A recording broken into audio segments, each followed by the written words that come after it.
Labas vakaras, LNK žinios kviečia drauge apžvelgti antradienio įvykius. Aš Gintaras Deksnys. Ir aš Adomas Grinius su sportu. Pirmiausia, santrauka. Pirmose prezidento rinkimų debatuose nedalyvavo nei Nausėda, nei Šimonytė. Abu esą buvo užsiėmę ne rinkimais. Prezidentas keliavo po regionus, o premjerė dirbo. Nepasirodė ir Žemaitaitis. Tikri prezidentai nedalyvauja debatuose, o ne? Nemanau, kad kažkaip mano kažkoks kalėdojimas čia per tas 3 savaitės galėtų labai stipriai tą situaciją pakeisti.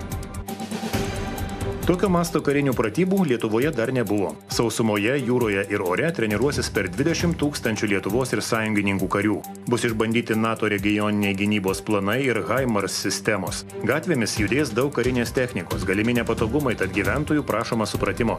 Elkimės labai atsakingai, tiek lenkdami, tiek prasilenkdami, tiek bendraudami su kariais ir, aišku, būkim mandagus ir tolerantiški.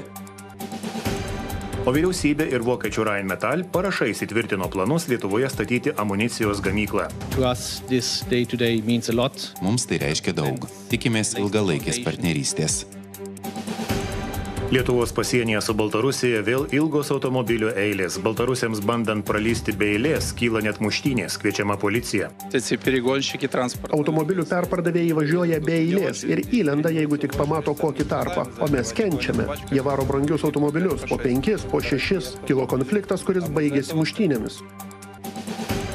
Istorinė diena Jungtinėse valstijose. Pirmas baudžiamasis teismas šalies prezidentui. Liudininkai kalba, kad Trumpas proceso metu akimirkai prisnūdo, tad internautai jau praminė jį snaudžiančiu donu.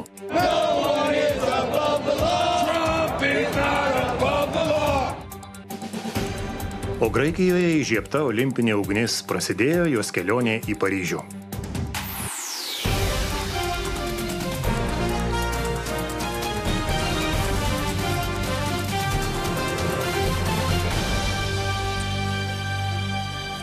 Iki prezidento rinkimų likus mažiau nei mėnesiui surengti pirmi kandidatų debatai. Tik be prezidento ir premjerės abu buvo užsiėmę. Nausėda važinėja po regionus, bet neva ne dėl rinkimų. Ingrida Šimonytė dar tik ruošiasi su žmonėmis susitikinėti, bet prognozuoja, kad šie rinkimai bus nuobodūs. Eglės Račkauskaitės reportažas. Mes už Ingridą!